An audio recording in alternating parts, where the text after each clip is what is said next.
for the arrival of the Honorable Senate President and the Senators of the Republic.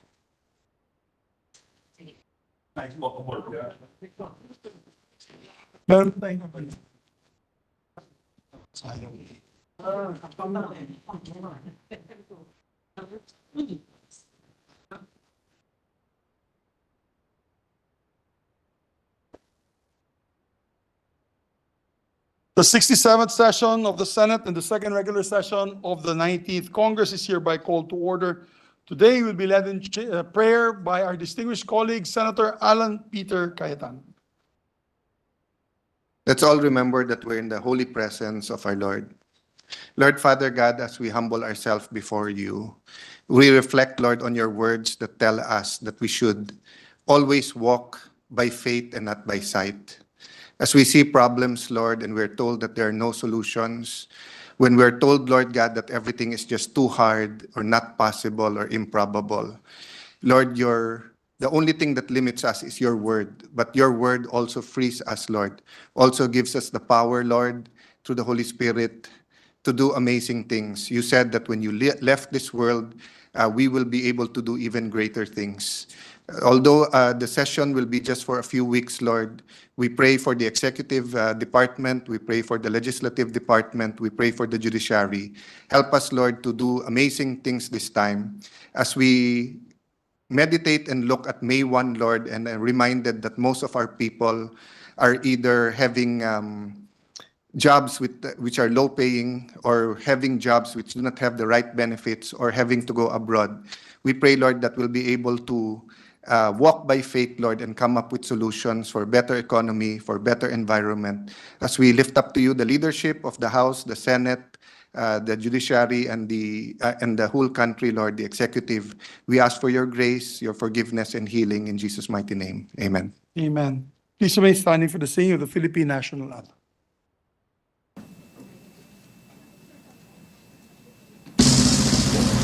Bayang magiliw, pelas ng silanganan, alab ng puso, sa dibdib mo'y buhay. Lupang hinirang, duyan ka ng magiting, sa manlulupi, di ka pasisihil. Sa dagat at bundok, sa simoy at sa langit mong magaw, may nilagang tula at awit sa paglayang minamahal. Ang tislap ng watawat mo'y tagumpay na nagilingin, ang bituin at araw niya kailan pa may di magdidilim. Lupa ng araw ng walang hati pagsinta, buhay ay langit sa piling mo. Aming ligaya na pag may mga api, ang mamatay ng dahil sa'yo.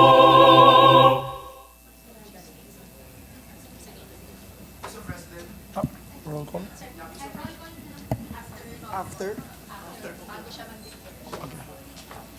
Yes, Secretary, please call the roll of members. Roll call of members.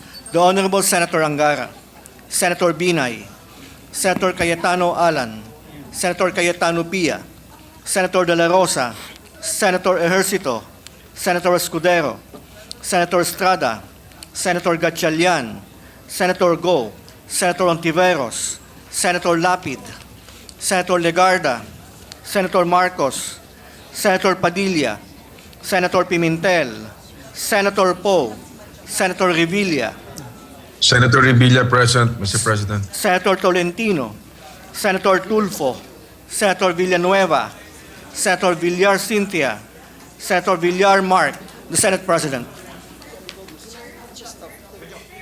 Yes, Mr. President. Yes, Mr. majority President, leaders with the recognize. consent of the body and pursuant to the plea of our dear colleague, Senator Bong Revilla, and for the August Chamber's consideration as the gentleman from Cavite underwent a surgery, Mr. President, Senator Revilla is participating via online in the session. Mr. President, we'd like to put in record our sincerest concern and prayers are with our dear colleague for his fast recovery from the Achilles tendon rupture. Thank you, Mr. President. Yes, thank you very much, Majority Floor Leader. Yes, it's obvious that the good gentleman cannot walk because of his ailment, and he has appealed to the body about it. And I think we could, when it's a medical condition that prevents him from being able to go to the Senate but is willing to go online, then we have the right, of appearance. But only for that, hindi pwede mga biyahe, mga those things. So we Or out- take note of that. Yes. Thank Thank you, you. Mr. President. Take Thank note you, of that, Majority Majority, and our colleagues. Thank you very much, Mr. President. Yes, thank you We very wish much. you well, dear colleague, Senator Bong Revilla. And let me also put on record that the minority leader and most, if not all of our colleagues are very much in support for his complete healing and recovery. Mr. President, before we continue, may I just place into the records and allow me, Mr. President, to greet the Honorable Lady from Taguig and Pateros who celebrated her birthday March 22, Senator Pia Cayetano. The Honorable Gentleman from Valenzuela City who celebrated his birthday April 6, Senator Sherwin Gatchalian. And of birthday. course, our Senate President, Senator Juan Miguel Zubiri, who celebrated his birthday April 13. Happy victorious birthday to our colleagues. And please allow me, Mr. President, also, because I saw Deputy Secretary Mavic Thank you. Laurel Garcia, who also celebrated her birthday March 24. Executive Director Chari Serrano celebrated her birthday April 6. Happy birthday, Mr. Happy President. birthday. Ganyan na lang ba yan? Happy birthday na lang? I think it's obvious why we made mention of these birthdays, Mr. President. Well, my tweet to the senators is waiting in the lounge, but we're still waiting for the tweet of Senator Gatchalian and Senator Cayetano. Mr. Soon to President, follow, I hope. Mr. President, I would automatically ask for a minute suspension, but may I just be allowed to also greet some guests from the gallery before we suspend? Mr. President, with us today are all 9 Gawad sa Manlilikha ng Bayan awardees, members of the Gamaba Executive Council, which include NCCA Commissioner Reden Ulo, NCIP Chair Jennifer Sibuglas, and Professor Felipe De Leon. Guests of the Senate also, ani ng Dangal awardees and their representatives who are all here today, Mr. President. Also guests of the Senate and this representation, Mayor Alberto Reyes of Mabitac, Laguna. Guests of the Senate, Mayor Gloria Alindongan of Juban, Sorsogon. Guests of Senator Escudero. Guests of the Senate, the UP Law, Jesup, and Stetson teams, accompanied by Dean Darlene Berberabe, Professor Romel Casis, Professor Marian Vitug. We welcome all of them in this August chamber, Mr. President. Yes, welcome, especially to the Gamaba Award winners, Living Treasures Award for 2023. Welcome. Meron taga Bukidnon dito and marami po are IPs, almost all are IPs. We'd like to welcome them to their Senate. To all the public servants that are here, welcome to your Senate. Yeah. Mr. President, before we suspend, perhaps if we can proceed now with the bills on third reading, if I may, Mr. Yes, President. please proceed. Yes, Mr. President, with the consent of the body, I move to consider on third and final reading, Senate Bill number 2594. This is the bill on the creation of additional Sharia judicial districts and Sharia circuit courts. Printed copies of the measure were electronically distributed to the members on March 20, 2024, in compliance with the 3-day rule in the Constitution. I so move, Mr. President. Yes, there being no objection, we ask the Secretary to proceed with the reading of the title and the roll call vote. An act creating 3 additional Sharia judicial districts and 12 Sharia circuit courts therein, and appropriating funds therefore, amending for the purpose Articles 138, 147, and 150 of PD number 1083, otherwise known as the Code of Muslim Personal Laws of the Philippines as amended. Roll call vote. The Honorable Senator Angara, Senator Binay, Senator Cayetano Alan, Senator Cayetano Pia, Senator De La Rosa, Senator Ejercito, Senator Escudero, Senator Estrada, Senator Gatchalian, Senator Go, Senator Ontiveros, Senator Lapid, Senator Legarda, Senator Marcos, Senator Padilla, Senator Pimentel, Senator Poe, Senator Revilla, Senator Tolentino, Senator Tulfo, Senator Villanueva, Senator Villar Cynthia, Senator Villar Mark, the Senate President. Yes. With 20 affirmative votes, 0 negative votes, 0 abstentions, did you credit the vote of Senator Revilla? Yes, kasama. Senate Bill number 2594 is approved on third and final reading. And I'd just like to congratulate our chairperson, Chairman Tolentino, for this measure. This was a measure requested by the judiciary, particularly the Chief Justice Esmundo, during our dialogue with the BARM officials in Cagayan de Oro. This was the output of that measure. For those people who are not aware, this is the increase of Sharia courts, because right now the Sharia courts are only in the BARM region, Cotabato and the BARM region. Since we have a lot of brother Muslims all over the Philippines, this will now give them an opportunity to listen and hear their cases where they reside, whether it is in Northern Luzon, whether it is Central Visayas, or in Mindanao, other areas of Mindanao. Kaya mabuhay po kayo, Chairman. We'd like to recognize Chairman Tolentino for this. Together, of course, congratulations to Senator Robin Hood Padilla, who was also a co-author of the measure. At 21, this is the vote. My apologies. Senator Lauren Legarda is seated right here. 21 votes, 0 negative votes, 0 abstentions. Please proceed. Thank you, Mr. President. Mr. President, nagpapasalamat po ako sa mga tumulong, sa lahat po ng tumulong para maipasa po ang very significant and historic measure na ito. The approval of this measure is very timely and supported, as what you have said, Mr. President, by no less than Chief Justice Alexander Esmundo. And this was exhaustively discussed in the case of spouses, Maliga versus spouses, Tingao, GR 21135, 11 July 2023. Mr. President, with this development, our Muslim brothers and sisters across the country will be one step closer to having better access to the specialized knowledge and expertise of Sharia judges, promoting fair and equal treatment of Muslims under the law, with the goal of promoting inclusive, impartial, speedy, and quality justice to all, regardless of the people's geographic location. Special thanks, Mr. President, to Senator Robin Hood Padilla, the principal author likewise, and a Muslim legislator, Senator Bato de la Rosa, Senator Win Gatchalian, our good Senate President, and of course, our minority floor leader, Senator Coco Pimentel, for his insightful inputs to the bill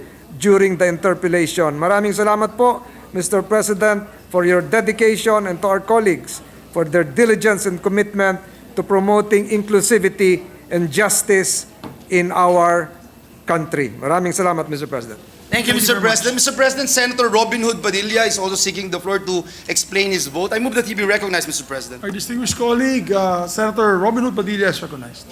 Maraming salamat po, Ginoong Pangulo, at sa ating pinunong mayorya. Ginoong Pangulo, gusto ko lamang pong magpasalamat ng buong puso at buong kaluluwa. Unang-una po sa inyo po, sa amin pong itinuturing na Godfather. Kayo po ang talagang naging simbolo ng kasiranlan ng BARM. Kaya po, ito pong hakbang nito, hindi naman po ito magiging makatotohanan kung ito po ay hindi nyo po pinalakas aming Ginoong Pangulo, Senator Mig Subiri. Maraming salamat po. At siyempre po, ganun din po sa ating Supreme Court. Nagpapasalamat din po tayo. At siyempre po, special mention dito ang ating pong hinahangaang senador, Senator Francis Tolentino, sapagkat binigyan niya po ito ng sapat na panahon, sapat na oras, atensyon, at siyempre po, isa pong napakalaking kaligayahan para sa mga kamusliman kapag ka napag-uusapan po ang Sharia. Sapagkat ang Sharia po, yaan po ang maituturing naming 100% ng aming faith. Kaya ito po ay napakagandang balita. Nagpapasalamat po ako sa lahat ng mga senador, sa ating pong majority floor leader, Joel Villanueva, maraming salamat. Sa ating pong minority block, maraming salamat po. Ma'am Risa, Sir Coco, sa lahat po ng mga kasama natin sa majority, maraming salamat po sa inyong lahat. Ito po ay napakalaking tagumpay para po sa mga kamusliman. At ito pong bagay na ito ay hindi namin makakalimutan, Senator Bato, Senator Go, Senator Tolentino, sa lahat po ng matatawag po naming tagapagtanggol namin dito. Sa lahat po, siyempre, lahat po ng senador, maraming salamat po. Mabuhay po. Maraming salamat. Mabuhay. Maraming salamat, Senator Robin Padilla. Mr. President, at this juncture, Mr. President, I was about to move for minute suspension to allow our colleagues to greet our birthday celebrants, Mr. President. If It's all right. Tapos na naman yung birthday natin, so we can proceed with the business of the day. Senator Estrada is asking to be recognized. Shall we recognize him, Majority Leader, with your permission? Thank you, Mr. President. With the permission of our colleagues, Mr. President, Majority Leader, Minority Leader, I would like to stand on a matter of personal collective privilege, Mr. President. Yes, If I may please, be allowed. please state your personal collective privilege, Your Honor. Please proceed. Thank you, Mr. President. Mr. President, esteemed colleagues, and ladies and gentlemen, today, I rise before you with a heavy heart and a sense of moral obligation to shed light on a matter of grave concern within the medical community. It saddens me to say that a significant conflict of interest and unethical behaviors have seeped into the medical profession, compromising their commitment to prioritize the well-being of their patients above all else. Reports have come out that certain doctors have become entangled in the web of a pharmaceutical company that shamelessly peddles its products through a deplorable multi-level marketing scheme. Mr. President, my dear colleagues, an all-Filipino-owned pharmaceutical company engaged in distributing anti-hypertensive, anti-diabetic, antibiotic products, and health supplements nationwide, called Belkens Pharma Incorporated, is at the center of this issue. Maliban sa ilan sa kanila, napag-alaman ko na ang kumpanyang ito ay binubuo halos ng mga doktor, mga espesyalistang doktor. Sa datos mula sa Securities and Exchange Commission, ang mga tumatayong direktor o officers ay sina Luis Raymond Go bilang Presidente, Alina Fatima Hojilla bilang Vice Presidente, Joseph Vincent Go, Corporate Secretary, Jaime Cayetano Jr., Treasurer, at 58 iba pa na stockholders na pawang mga doktor mula sa iba't ibang panig ng ating bansa. Karaniwan na nating narinig ang mga insentibong binibigay sa mga doktor at nakasaad naman sa Philippine Medical Association Code of Ethics na maaari silang tumanggap ng mga regalo. Nakasaad din sa Article 6 na only gifts of reasonable value that primarily entail benefit to patient care or related to physician's work may be accepted by a physician from a health product company. Ganito rin ang nakasaad sa the Mexico City Principles, ang itinuturing na International Code of Business Ethics sa biopharmaceutical industry na nindorso ng APEC noong 2011 at kung saan ay signatory ang Pilipinas at pinatutupad ng DOH sa pamamagitan ng Administrative Order 2015-0053. Ang mga doktor ay pinagkatiwalaan ng isang sagradong tungkulin na itaguyod ang pinakamataas na pamantayang etikal na pag-uugali at pagbibigay prioridad sa kalusugan at kapakanan ng mga taong nagtitiwala sa kanilang pangangalaga. Nakasaad ito sa Hippocratic Oath na kanilang sinumpaan. Sa kaso ng Belkens, mukhang nakalimutan ng mga doktor sa likod ng kumpanyang ito ang sinumpaang oath at iba ang pamantayan nila. Kung kadalasan na nating narinig ang kaliwat-kanan na sponsored na trips abroad sa mga doktor at stakeholders ng pharmaceutical companies, ang Belkens ay namimigay ng cash incentives na umaabot sa milyon o kaya naman ay mga mamahaling sasakyan na nasa milyon-milyong halaga rin. This company, which has been in operation since 2006, shamelessly recruits doctors, not medical representatives, into its fold. enticing them with promises of exorbitant commissions and lavish incentives in exchange for prescribing their medicines. A blatant violation of their ethical principles, betrayal of trust bestowed upon them by their patients, and a flagrant disregard for the sacredness of their profession. Under the guise of advancing medical science and improving patient outcomes, these doctors turned entrepreneurs exploit their positions of authority to promote and prescribe medications that may not necessarily be in the best interest of their patients. They prioritize profits over patients, prioritize their financial gains over the well-being of those they have sworn to serve and protect. Mr. President, my dear colleagues, allow me to walk you through their business scheme. Ang mga nirecruit nilang mga doktor na bubuo ng core group ay tinatawag na Jedis. Dahil mahilig sa Star Wars, ang mga may-ari ng kumpanya na sila Dr. Luis Go, Berwin Flores at James Cayetano. Not everybody can be part of this group. Only doctors who are recommended by a Jedi and all other Jedis will be accepted. If there's one Jedi who disapproves of a particular doctor for whatever reason, that doctor cannot be a Jedi. They do this approval process via the Jedi Viber group. The reason why a Jedi recommends a doctor is mostly based on friendship, practice, and influence.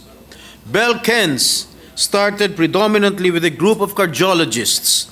Gradually, they tapped endocrinologists, diabetologists, pulmonologists, neurologists, internists, and family physicians. The recommended Jedis go through the nurturing lecture conducted by Dr. Luis Go. The objective of this lecture is to teach doctors financial freedom and that Belkens is the only pharmaceutical company that can make it possible. Their productivity is regularly monitored, and once they reach the target productivity, they level up to Jedihood. Once already a Jedi, they can enjoy all the benefits of a Jedi, and these are the following. Number 1, 8% rebates based on monthly productivity, usually around 2 million pesos.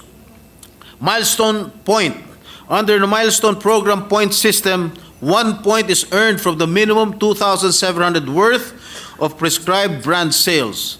Earned points can be used for redemption of items such as gadgets, household items, or foreign travel. 1 point is equivalent to 100 pesos. Yearly performance bonus based on the percentage of the total contributions of the sales of Jedis against all of the Jedis. Number 4, dividends and growth of sales, which is based on the total number of shares the doctor holds. Number 5, and on top of that is what they call as the annual Jedi Star Tour. Depende kung na-hit ng doktor ang kanyang 3.5% productivity target, maaari silang bigyan ng Asian, European o US tour package. At panghuli, nanggagaling naman si rebate sa mga cash or luxury items tulad ng dream car nila. Convertible sa mga cash, mamahaling kotse, Rolex, at iba pa ang mga naipong rebates. Para maging Jedi, kailangan nila mag-prescribe ng mga gamot ng Belkens, maging mga supplements na ibenta ng kumpanya, kailangan man o hindi ito ng pasyente. Nasa 250,000 hanggang 500,000 ang entry level ng investment nila. The Jedis also earn from the prescription of the downline doctors they recruit.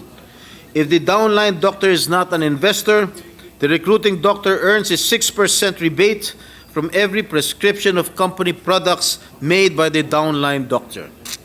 The company also has a category of second investors who are called Padawans. In the fictional universe of the Star Wars films, a Padawan is a Jedi apprentice. They do not have downline doctors. Padawans are entitled to receive dividends and rebates and earn milestone points.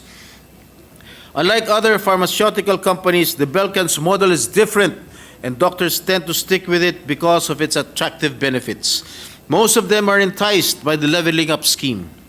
Dahil madami silang na-recruit, natural lamang na mabilis ang paglago ng kumpanya. Mula sa 1 billion na benta noong 2016, tumas pa ito, tumabot sa 3.2 billion noong 2018 at 5 billion noong 2019. The scheme is not only about making money, but also hurts the credibility and integrity of the medical profession. The doctors who engage in such unethical practices undermine public trust in healthcare professionals and cast a dark shadow over the noble work of dedicated physicians who strive to uphold the highest ethical standards. We cannot allow this unethical conduct to continue. It is our responsibility to denounce and eradicate such practices. Nakapanlulumong isipin na habang pinipilit nating nagawing abot kaya para sa mga mahihirap nating kababayan ang presyo ng mga gamot sa pamamagitan ng mga pagbibigay ng diskwento, gaya ng Senior Citizens Act o ang batas na nagpalawig ng benepisyo ng mga persons with disabilities o PWDs at iba pa, ay may mga doktor na nagdadagdag ng mga pasanin sa kanilang mga gastusin. Under the Generics Act of 1988, all medical, dental, and veterinary practitioners, including private practitioners, shall write prescriptions using the generic name. The brand name may be included if so desired. Nakasaad din sa batas na mga drugstores at iba pang mga kagaya nito ay may responsibilidad na ipaalam na bumibili ng na maaari silang bumili ng ibang produkto na may kahintulad na generic name. Dapat binibigyan ng karapatan na bumibili na makapamili at hindi matali sa brand na inirekomenda ng mga doktor. Maaring masuspende ang lisensya ng doktor kung hindi susunod sa kautusan ng batas na ito. Mr. President, while it is not illegal for medical practitioners or professionals to engage in business activities, it is highly unethical when a pharmaceutical company owned by doctors hires other doctors as agents and pays them commissions based on the prescriptions they give to their patients. This practice becomes even more concerning when these doctors are also required to meet a quota for the number of prescriptions they give out. This type of behavior is not only unethical, but also prejudicial to the well-being of Filipino patients. To prescribe drugs from doctors who are agents or distributors of Belkens is a clear conflict of interest under the Mexico City Principles and the Code of Ethics for Doctors. The trust and confidence that patients place in their physicians are paramount. To preserve this trust, medical practitioners must adhere to the highest ethical standards. This includes a strict prohibition on physicians benefiting financially from the medications they prescribe as established by various international protocols. Such a measure ensures that patients' welfare remains the top priority in all medical decisions, free from any financial bias. In bringing to your attention this matter, I implore you, Mr. President, my dear colleagues, to condemn this reprehensible exploitation of some medical practitioners for personal gain. May I emphasize, Mr. President, that those allegedly involved represent only a fraction of our country's more than 28,000 practicing doctors. Hindi ko po sila nilalahat. Naniniwala ako na mas nakakarami pa rin ang mga kababayan natin doktor ang nananatiling tapat sa kanilang sinumpang tungkulin alinsunod sa kanilang code of ethics. I move to have this issue investigated by the appropriate committee to enable us to craft the needed legislation. It's probably high time that we come up with a legislation similar to the United States, the anti-kickback statute, a criminal law that prohibits the knowing and willful payment of remuneration to induce or reward patient referrals or the generation of business involving any item or service payable by the federal healthcare programs. And as I close, I urge our medical professionals to reaffirm their commitment to the Hippocratic Oath and reassert their dedication to the highest ethical standards of medical practice. The Filipino people deserve nothing less than your unwavering devotion to their health and well-being, free from the influence of greed and self-interest. Thank you, Mr. President. Thank you very much, Senator Estrada. Thank you. Yeah, Mr. President, may I just place into the records, Mr. President, that we did not in any way object to the intention of the gentleman from San Juan to deliver his personal and collective privilege. But, Mr. President, may I just place into the records that the same topic is actually allotted, Mr. President, for the privilege speech of our colleague, Senator Rafi Tulfo. So we are not aware of that. But at the same time, Mr. President, let me also put into the record that the referral of the privilege speech later on, Mr. President, also of Senator Tulfo, together with the privilege speech of Senator Estrada, will be referred to the Committee on Health and Demography and Committee on Civil Service, Government, Reorg, and Professional Regulation, because there's also a resolution similar to this topic, Mr. President, that's already been referred. I think this is the resolution filed by our Deputy Majority Leader, Senator J.V. Ersto. With that, Mr. President, may I be allowed to, may we recognize, Mr. President, Senator Rafi Tulfo, whether he intends to deliver his privilege speech or rejoinder, or if he wanted to interpolate, Mr. President? Yes, we'd with like your to indulgence, recognize Mr. our President. distinguished Thank colleagues. you, Mr. President. Actually, it's in support of Senator Jinggoy's privilege speech, Mr. President. If you remember, last April 2, 2024, our hardworking senator from Davao, Senator Bongo, conducted a hearing for the Committee on Health and Demography, where I raised several concerns in the medical community. One is the bullying of residents by their senior consultants.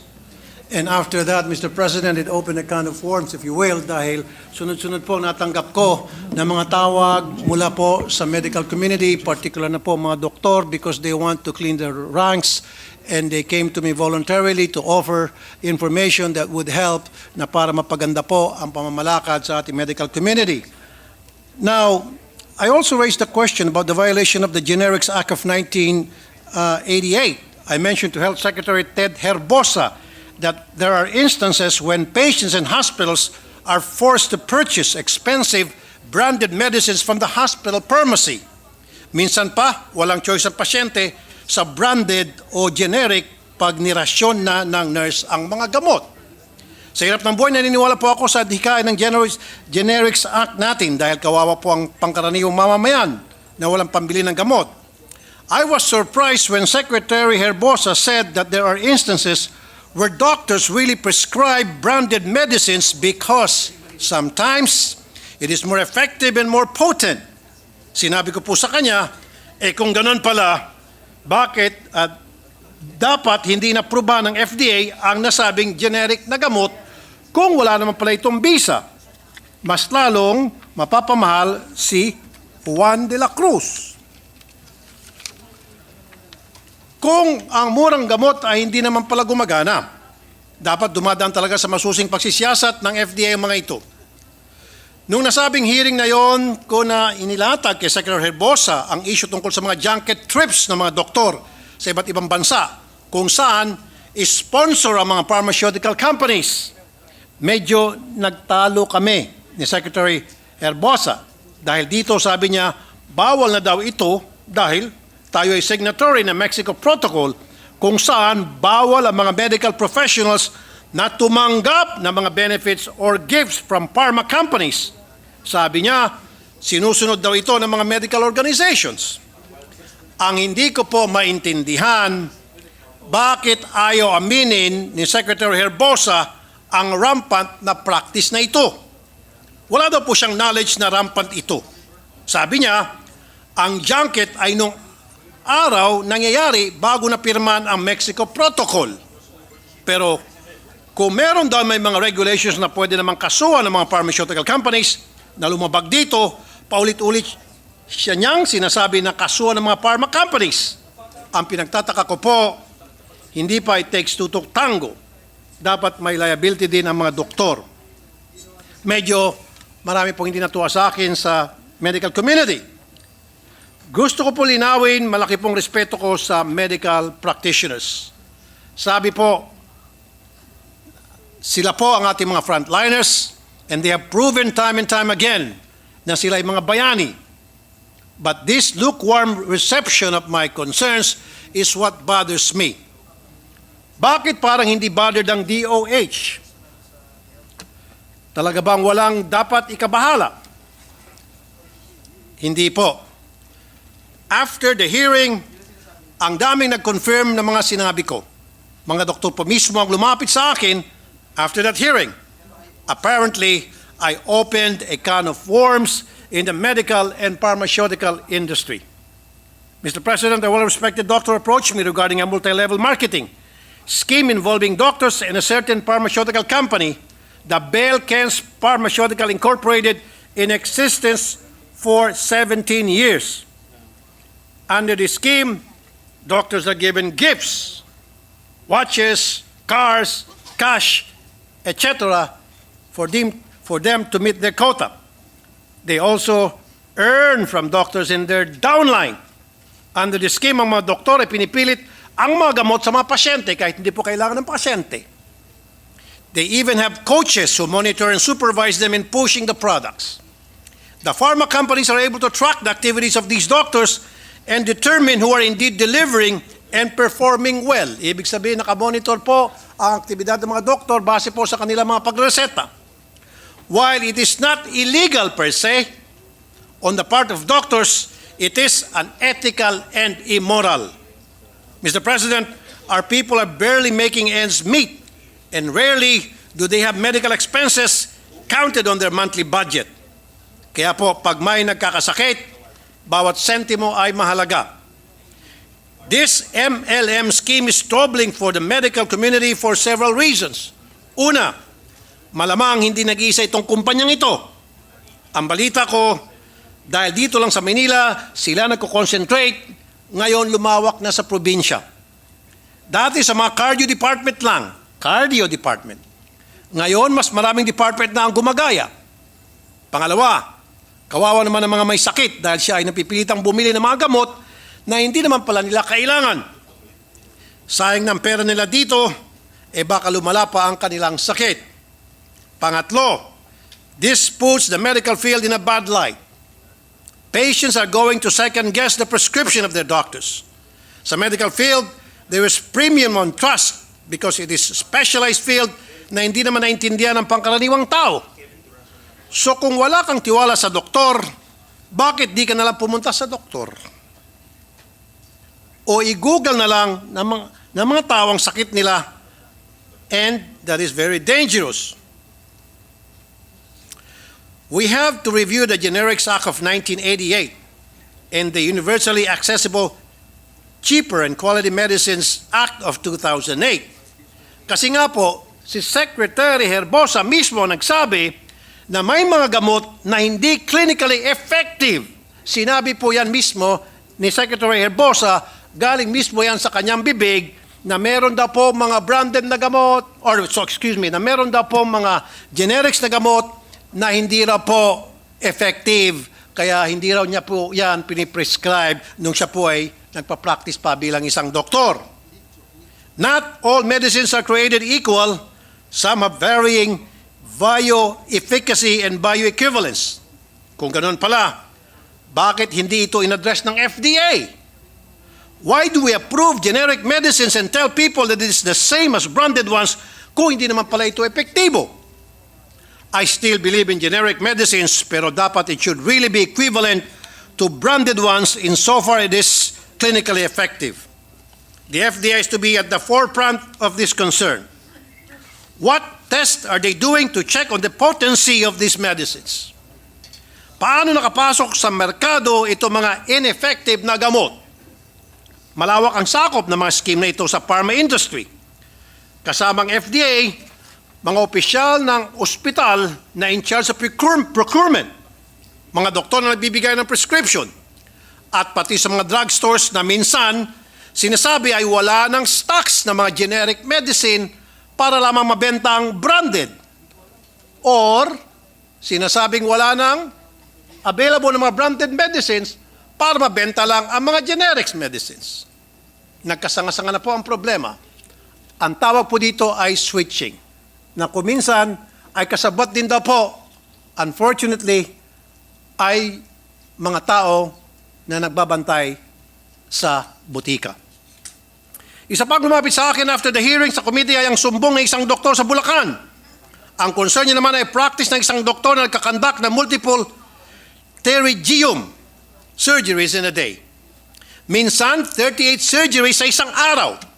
At ang requirement niya sa mga tao ay basta may PhilHealth ID. Libre na ang surgery mo. Siya ay nakakapag-claim ng 30,000 surgery per eye. He recruits patients from different towns and barangays. It has been 2 years since the doctor reported this sa PhilHealth pero wala pong nangyayari.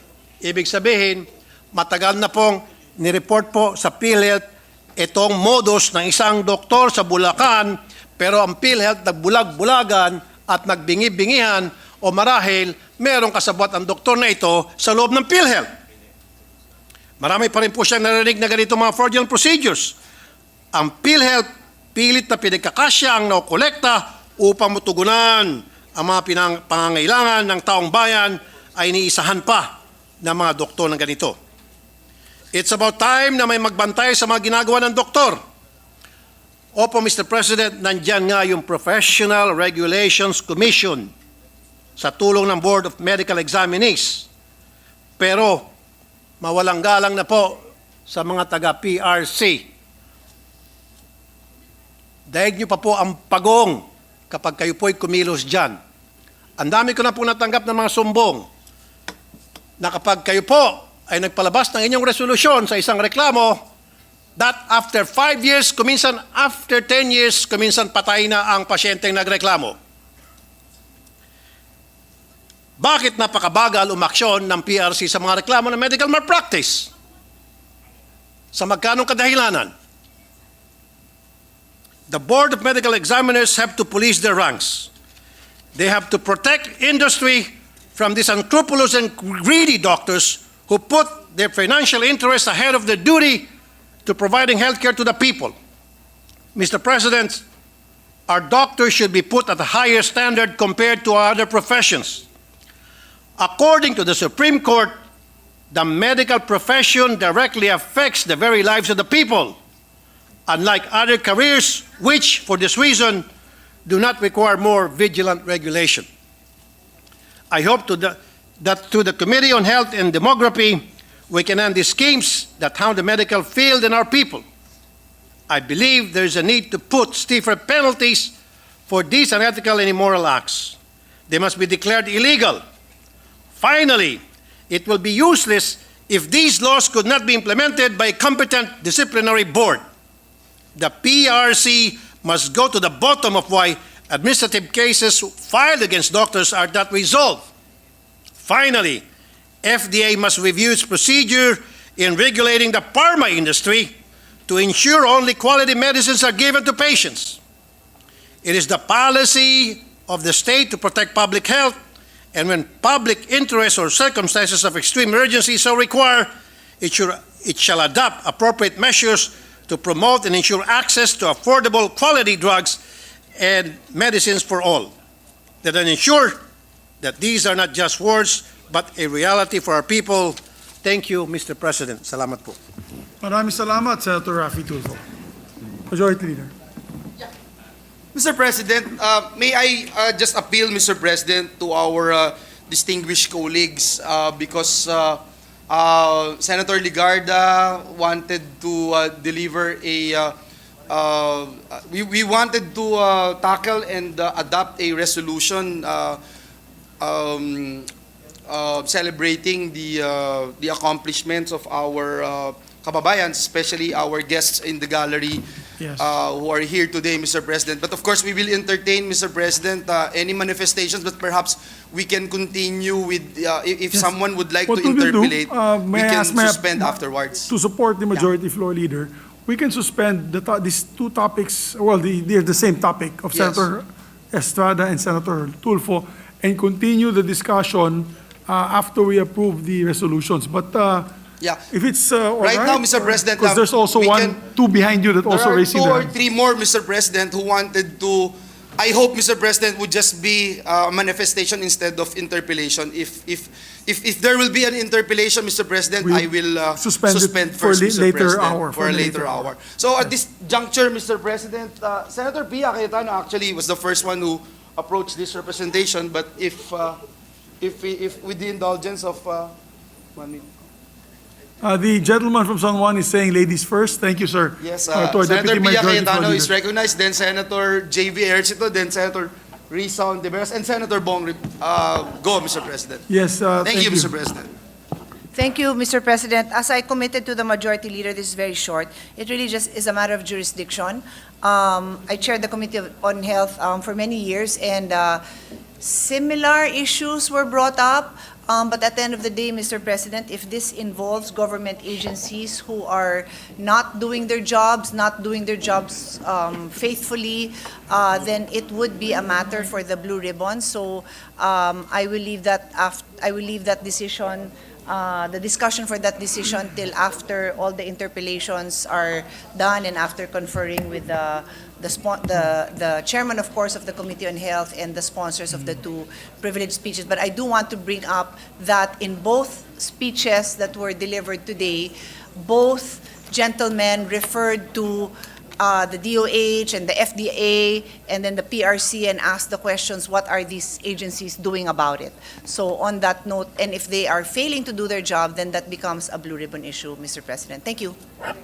Yes, thank you very much. Thank you, Mr. President. I got some very important information coming from the chair of the Committee on Health. But, Mr. President, may we recognize our Deputy Majority Leader, Senator J.V. Ejercito? Yes, Mr. our Deputy Majority Thank Floor you. Leader, Senator J.V. Ejercito, who brought this up on TV the other day. I was watching him on TV the other day. Was recognized. Thank you, Mr. President, my dear colleagues. For the record, we have earlier sought an inquiry on the same issues raised by Senators Estrada and Senator Tulfo. We have filed proposed Senate Resolution number 1011, which will be discussed in tomorrow's hearing under the Committee on Health. Our objective is that since doctors mismo, Mr. President, ang unang naglabas sa media ng mga alleged collusions between doctors and pharma, we just want to know if it's within the ethical bounds by itong mga nireklamo ng kapwa-doktor nila. We also want to know if nakaka-apekto kaya ito, no, itong multi-level marketing scheme being employed to the prices, so sa presyo ng gamot, because we passed Universal Healthcare Act, Generics Act, specifically to lower down the cost of medical expenses. And Mr. President, considering that more than 50% of the out-of-pocket expense of health expenses accounts to medicine and pharma. We want also to emphasize, Mr. President, that hindi natin nilalahat ang lahat ng doktor. Marami sa kanila ay mga mabubuting tao. They are all good people and good servants. Kaya we need to probe this issue so that the people trust in our doctors will remain solid. But issues raise several ethical, legal, and policy questions. First, it contravenes many regulations and protocols meant to insulate doctors from undue influence. Second, ano ang epekto nito sa ating cost of healthcare? We passed the UHC, as I mentioned, para babaan ang out-of-pocket expenses. For the record, that's been lowered to 44.7% in 2022 compared to more than 60% before UHC was passed. Pero para saan po ito? If a few individuals will just prescribe pricier drugs and unnecessary supplements. That's all, Mr. President. I look forward to a clear and comprehensive discussion of these issues in tomorrow's hearing under Senator Bongo. Maraming salamat po. Maraming salamat, Senator Estrada. Senator Ejercito, sorry, Senator J.V. Ejercito. Thank you. Mr. President, our Deputy Minority Leader is also seeking the floor. May I move that she be recognized, Senator Risa Ontiveros. Our Deputy Minority Floor Leader, Senator Risa Ontiveros, is recognized. Salamat kaayo, Mr. President. A brief manifestation tungkol sa kaugnay pero importante ring issue na nabanggit ng good gentleman from Isabela sa kanilang privilege speech. Sinalaysay po nila sa atin na sinabi ni Health Secretary Erbosa na may mga generic medicines na hindi effective, kaya hindi niya masyadong pine-prescribe. At merong ding binanggit, ayon sa good gentleman mula sa Isabela, si Sec Erbosa, tungkol sa bioequivalence, na hindi lahat ng generic medicines ay may bioequivalence sa mga branded na gamot. Humihingi po ako, Mr. President, ng importanteng paglilinaw mula sa Health Secretary dahil yung mga issue na binanggit nila ay ilan sa importanteng kasama sa ipinasa nating matagal ng Quality Affordable Medicines Law o Cheaper Medicines Law, na mula sa House of Representatives noon, magkasama kami ni dating Representative Juni Cua. At dito naman sa Senado, naalala ko po ang aming counterparts noon ay si dating Senador Mar Rojas at ang Gentle Lady mula sa Taguig and Pateros. At itong mga kaugnay na issue na binanggit din ni Sec. Erbosa ay nasa heart and soul ng generics law. For the record lang and briefly, Mr. President, a generic drug is a pharmaceutical drug that contains the same chemical substance as a drug that was originally protected by chemical patents. Kaya't importanteng bahagi ng cheaper medicines law. Further, a generic drug has the same active pharmaceutical ingredient o API as the original, but it may differ in some characteristics such as the manufacturing process, formulation, excipients, color, taste, and packaging. At huli, Mr. President, for the record tungkol sa bioequivalence is the biochemical similarity of two or more drugs that share the same active ingredient or ingredients and desired outcome or outcomes for patients. Hanggang ngayon, Mr. President, napakahirap ngang i-implementa ng kompleto at maayos yung generics law at yung bahaging iyon sa cheaper medicines law. Para lahat po ng ating mga butihing doktor ay isulat talaga ang generic equivalent sa reseta, or yun ang unang isusulat, at kasunod lamang kung meron silang recommended na branded medicine, at na lahat ng ating mga pharmacists sa mga butika ay dapat sinasabi din sa customer kung may i-order silang branded medicine, kailangan sabihin, ma'am, sir, merong pong generic equivalent. May bioequivalent kasi imbisa at di hamak na mas mura para i-encourage yung sinasabing rational drug use na hindi tingi-tingi mapipilitang bumili yung ating mga kababayan dahil hindi nila afford yung buong reseta.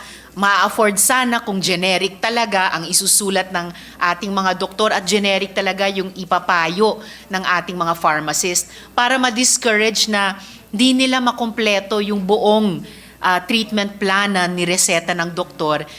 Pag nagkasakit sila ulit, meron ng resistensya yung katawan nila sa gamot na yan dahil hindi nila nakumpleto. So, pahingi lamang po, Mr. President, mula sa pamamagitan ng Senado kay Sec. Erbosa ng klaro at napaka-importanteng paglilinaw para ma-encourage, hindi ma-discourage yung ating mga kababayan tangkilikin ang generic medicine. Salamat kaayo, Mr. President. At salamat sa good gentleman mula sa Isabela. Mr. President, last but not the least to make a manifestation is the chairperson of the Senate Committee on Health, no other than Senator Christopher Bongo. I move that he be recognized, Mr. President. Our distinguished colleague from Davao and Batangas, Senator Christopher Bongo, is recognized. Mr. President, I join the gentleman from San Juan and Zambales in his call to look into the issue and uphold patients' rights. This issue was briefly raised by Senator Rafi Tulfo during our April 2 hearing of the Committee on Health. As chairperson of the Committee on Health and Demography, I would like to inform the body that the committee will conduct a hearing tomorrow at 10 a.m. on the alleged multi-level marketing scheme involving a pharmaceutical company and some doctors allegedly owning some shares in the company, prescribing and aggressively encouraging patients to buy prescription medicines distributed by said company. We are conducting this investigation because it is the state's mandate to ensure the integrity of our entire public health system. and to assure our people that those given the privilege to exercise their medical profession remain faithful and true to our laws and their ethical standards. Our objective is to uphold ethical standards in the medical profession and protect the rights of patients to appropriate medical care, information, and informed consent. Dapat po'y unahin ang kapakanan ng pasyente, hindi po ang pharmaceutical companies. Kalusugan po ang nakataya dito. Ang katumbas po ng kalusugan ay buhay ng bawat Pilipino. At Mr. President, gusto ko lang pong linawin. The President and CEO ng Belkens, nabasa ko kanina, Luis Go eh. For the record, hindi ko po kamag-anak yan. Go pala ito eh. Mas lalo kang lagot sa akin. Kung mapatunayan po na totoo yung aligasyon. Nagkataon naman po na maraming Go sa Pilipinas. To Go, Go Hotel, Chokes to Go. Yun, suki mo. Anyway, hindi ko po kamag-anak yan. At lalo pong hindi ko kaano-ano ang Go na nananamantala sa ating mga kababayan. Hindi naman po masamang magnegosyo. Pero ito mukhang networking na po ito eh, at pyramiding na po. Pag pumasok na yung negosyo sa kalusugan, ay hindi na po tama yan. At nabalitaan ko nga, namimigay ng BMW. Kawawa naman yung mga doktor na naka-BMW at walang kinalaman. Alam nyo, most of our doctors are very professional at may kaya po itong mga doktor na to. Pinaghirapan nila yung profession nila. Kayang-kaya nila bumili ng BMW at Mercedes-Benz. At ako po most of our doctors are trustworthy at pinagkakatiwalaan. Kaya nga po, ipinagkatiwala natin sa kanila ang ating kalusugan. As chairman po ng Senate Committee on Health, pinapriority ko po ang mga mahirap, lalong-lalo po yung pasyenteng walang pambili ng gamot. Kung ganito ang ginagawang sistema, pinagsasamantalahan na po ang mga pasyente. Nawawalan po ng choice ang pasyente kundi sundin yung reseta kahit mahal na po ang gamot. Nagiging negosyo na po ang paggamot, hindi na po interes ng pangkalusugan. Pinagkakakitaan na, sa huli, ang talo dito yung mga pasyente, lalong-lalo na po yung mga mahirap. Ulitin ko, unahin po natin ang pasyente, hindi po ang pharmaceutical companies. Noong panahon ni dating Pangulong Rodrigo Duterte, nag-issue siya ng executive order imposing a maximum drug retail price para babaan po ang presyo ng mga pangunahing gamot. Having said that, Mr. President, I just want to point out that most doctors are known to be very professional, kaya nananatili malaki po ang aking tiwala sa ating mga doktor at mataas ang respeto ko sa medical profession. Napaka-sensitive na trabaho po ang kanilang ginagawa at napaka-importante po ang integridad sa kanilang profesyon. Concerned tayo dahil ayaw nating dumating ang panahon na mawala ng tiwala ang publiko sa mga reseta ng mga doctors natin. Sa mga payo ng mga doctors natin dahil lang umano sa iilan lang pong mga tiwaling individual. Alam naman natin ang dakilang sakripisyo ng ating mga medical doctors at hindi natin matatawaran kung yung kanilang sakripisyo sa panahon ng pandemya. Hindi po natin mararating ito kung hindi po dahil sa kanila. Marami sa kanila nagbuwis po ng buhay at nagkasakit sa panahon ng COVID.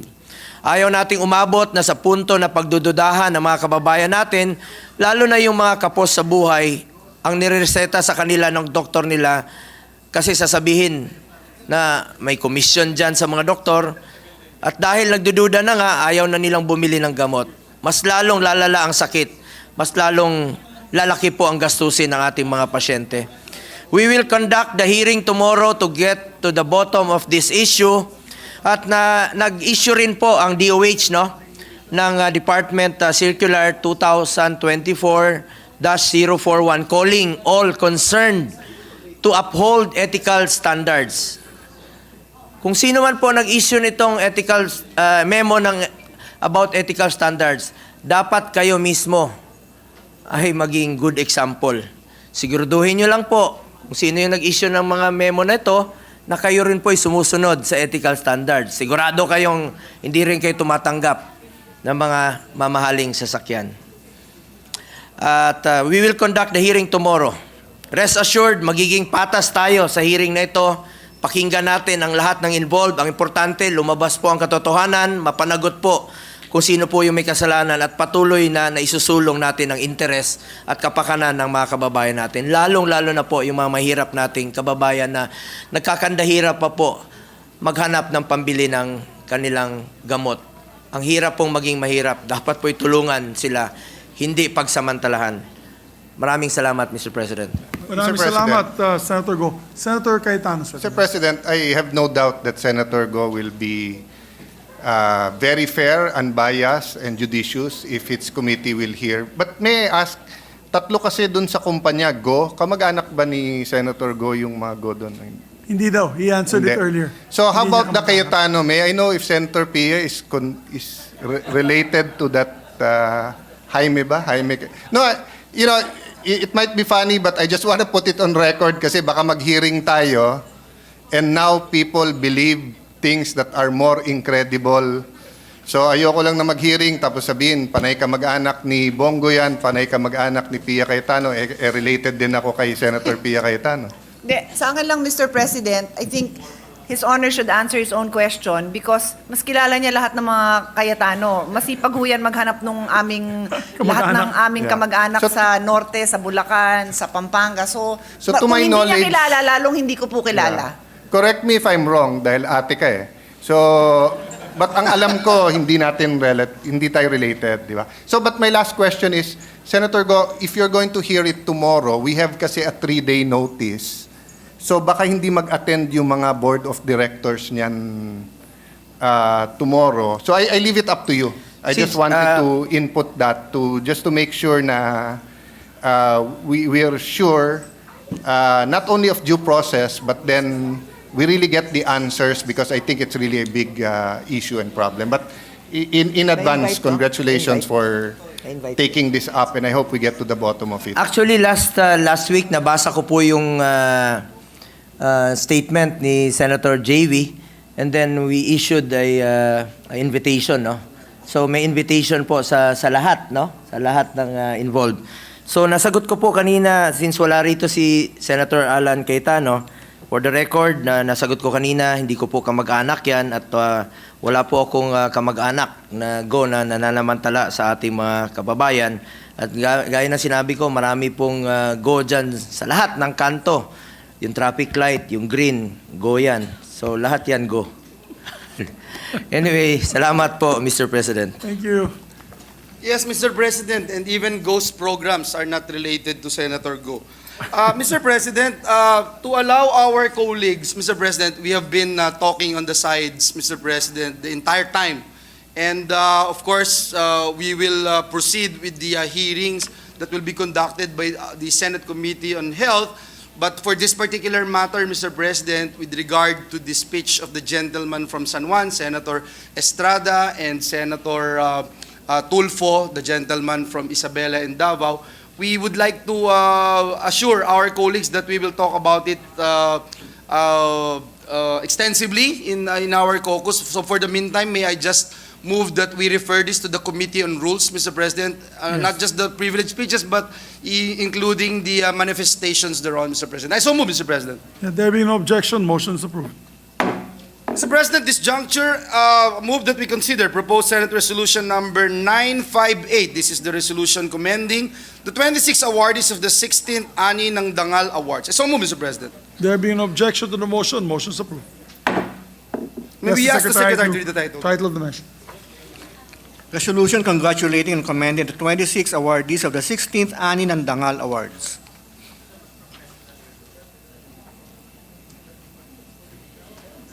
There being no, maybe to hasten the proceedings, will we recognize the sponsor or we just adopt it immediately? Mr. President, we move that we recognize, I move that we recognize our Senate President Pro Tem to deliver her sponsorship speech. Yes, our Senate President Pro Tem is recognized. Senator Legarda. Thank you, Mr. President. Today we gather in this august chamber to recognize the talent and dedication of our 16th Ani ng Dangal awardees. It is my great pleasure and pride to present the Ani ng Dangal awardees who represented the Philippines in the global artistic scene. Since 2009, we have garnered an overwhelming number of artists who have received this prestigious award. 740 artists were recognized since 2009 till 2023. And these awards are not just tokens of appreciation, but symbols of our pagiging marangal, malikhain, and mapagbago as Filipinos. As bannered by the National Commission for Culture and the Arts, the culture agency that is very dear and close to our hearts as we champion cultural initiatives. I must say that the trophies designed by our national artists is really a great privilege and concrete evidence of the perseverance of our awardees. That said, the trophy itself embodies Filipino creativity, inspired by the sari manok of Maranaos as a symbol of good fortune, prosperity, and a significant character in their arts. The stalk of rice represents the harvest of arts. The 7 colorful grains of rice symbolizes 7 arts: architecture, cinema, dance, drama, literature, music, visual arts. Each awardee present here today deserves the award and the trophy that went through careful consideration and meticulous artistry. To our artists, performers, writers, filmmakers, cultural advocates who have been honored in the Metropolitan Theater last February 20 in the presence of His Excellency Ferdinand Romualdez Marcos Jr. and are honored again today, your work transcends our vast archipelago, delivering our cultural and artistic landscape throughout the world. And your work knows no boundaries, overcoming language barriers and touching the hearts and souls of people across our country. May you soar up high with the support of the Senate, the National Commission for Culture and the Arts, and the whole government. May the wind and the sari manok be with you in your continued artistic endeavors. We salute you for your dedication to excel, empower, and embrace your social responsibility and commitment to use your artistry for the prosperity of our nations. Congratulations to our Ani ng Dangal awardees. Mabuhay. Thank you very much, our distinguished sponsor, Chairman of the Committee on Arts and Culture, Senator Lauren Legarda, for the sponsorship speech. Mr. President, Yes. I have a sponsorship speech, but I'm happy to just insert it into the record to honor, just like our sponsor has done. Thank you. Thank you very much. We take note of that. Thank you, Mr. President. This representation, and I think most, if not all of us here, join the statements made by our distinguished Senate President Pro Tem and Senator Pia Cayetano. And Mr. President, no member wishes to interpolate or propose any amendments to the measure. I now move that we adopt proposed Senate Resolution number 958, subject to style. So move, Mr. President. There being no objection, proposed Senate Resolution number 958 is approved and adopted by the Senate. Congratulations, the sponsor. And if we can be made all... Yes, I was about to move, Mr. President, and with the permission of the body, that all members of the Senate be made co-authors of this resolution. Yes, we take note of the measure as an approval by the sponsor. May I ask for a minute suspension to allow our guests? Do you want to approve both yes. already, and then we can just suspend and ask them one by one to come up? Yeah, thank you. We will submit to the wisdom of our Senate President, as always. Mr. President, I move that we consider proposed Senate Resolution number 959. This is the resolution commending the recipients of the Gawad sa Manlilikha ng Bayan, Gamaba Award. So move, Mr. President. Yes, there being no objection, motion's approved. We ask the Secretary to read the title of the measure. Resolution congratulating and commending the 9 recipients of the Gawad sa Manlilikha ng Bayan, Gamaba Award, or the National Living Treasures Award for 2023 for their exemplary contributions to the promotion and safeguarding of our Philippine cultural heritage. Mr. President, sponsor the measure. Move that we recognize our Senate President Pro Tem, Senator Lauren Legarda. So move, Mr. President. The champion of arts and culture in the Senate, no other than our Senate President Pro Tempore, Senator Legarda. Thank you once again, Mr. President. I stand with great delight and honor before you today as we formally adopt Senate Resolution 959. I will no longer read the heart of the resolution, but this is our commitment in supporting the refinement of our country's culture and the arts. This resolution is really a testament that culture is indeed a part of nation building and policy making here in the hallowed halls of the Senate. Last year has been an enriching journey in the line of culture because of our long list of achievements. There was Presidential Proclamation 427, Series 2023, declaring 9 new Malilikha ng Bayan, which is a great event to conclude 2023. Several factors are causing setbacks in the safeguarding of our traditional arts, and we know that modernization, digitization affect the interests of our youth, making them less drawn to the practice of traditional arts. So we value this Gamaba Award, and we know that our culture is vulnerable to countless influences, and we shall strive to preserve and revitalize it. So we have committed to cultural initiatives and engage our betters, our cultural betters and masters across the country. So I am so happy that we have our Gamabas here, the Gawad ng Malilikha ng Bayan Award, the National Living Treasures, a prime and highly effective effort to safeguard and transmit traditional arts to our youth. It is institutionalized through Republic Act 7355. Gamaba recognizes the finest traditional artists of our country, especially those outside of Metro Manila. It's a complex, long process that decentralizes our arts, ensures the skills will be practiced and carried on until the next generation. So I would like to encourage every Filipino to champion our cultural programs, advocacies, and I assure you that cultural work is both honorable and fulfilling as you will experience and embrace our vast and diverse heritage. So I look forward to this day because we are graced with the presence of our 9 Gamabas, and 2 of them have already blessed us here at the plenary in the past months with their chants. Adelita Romualdo Bagcal, an Ilocano master of oral traditions from Bana, Ilocos Norte, and Rosie Godwino Sula, a Tiboli chanter from Lake Cebu, South Cotabato.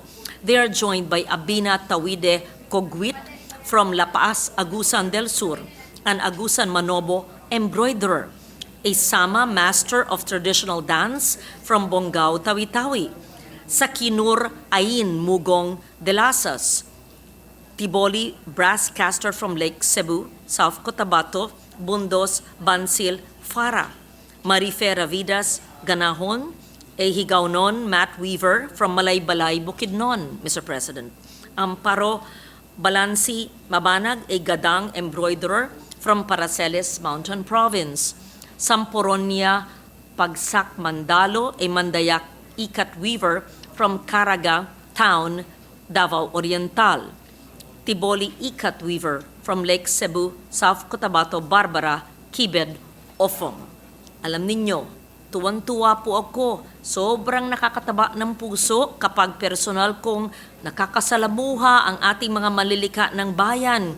Sila ang nagbibigay buhay sa ating sining at kultura. Ang kanilang mga kwento ay punong-puno ng karanasan at kasanayan. Ang kanilang mga kamay, talento, ang nagpanday at nagpapatuloy ng kultura ng kanilang mga komunidad. Ang kanilang buhay at kagalingan ay hindi natin matatawaran. Ito ay mga haligi ng ating pagkakakilanlan, mga paalala ng mga pamana at daluyan ng ating pagkamalikhain at pagka-Filipino. As we celebrate this momentous occasion, let us express our gratitude, recognition to our 2023 Gamaba awardees. Patuloy natin silang pagpugayan, pasalamatan, suportahan. Isang makasining na araw at lunti ang Pilipinas sa ating lahat. Nandito po sila ngayon sa ating bulwagan. Congratulations sa mga Gamaba. Yes, maraming salamat Senator Lauren Legarda for championing their cause. Alam nyo kami sa Bukidnon, we value there's one from Bukidnon from the I believe it's Talaandig or Higaonon tribe that is represented here today.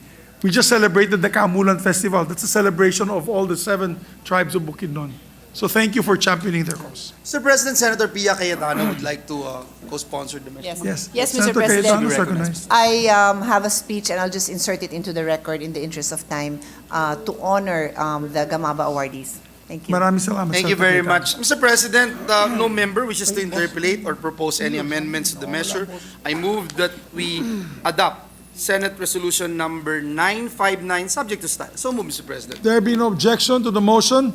Proposed Senate Resolution number 959 is approved and adopted by the Senate. Thank you, Mr. President. Mr. President, also Senator Bato de la Rosa would like his speech, his co-sponsorship speech, to just be inserted into the records. Thank you. And We with take the note. permission of the body, I move that all members of the Senate be made co-authors of this resolution. Yes, there be no objection. Thank you. The motion is approved. Thank you very much, Mr. President. Mr. President, I move that we consider proposed Senate Resolution number 1003, taking into consideration proposed Senate Resolution number 1015, and proposed Senate Resolution number 988, taking into consideration proposed Senate Resolution number 992 and 1004.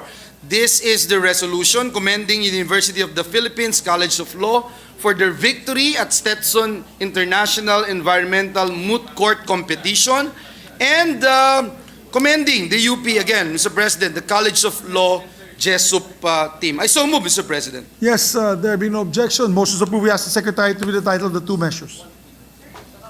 Resolution number 988, resolution congratulating and commending the University of the Philippines UP College of Law Jesup team for their victory at the 2024 Philip C. Jesup International Law Moot Court Competition. Resolution number 1003, commending and congratulating the University of the Philippines College of Law for their victory in the 28th Annual Stetson International Environmental Moot Court Competition. Again, Mr. President, this is with the consent of the body.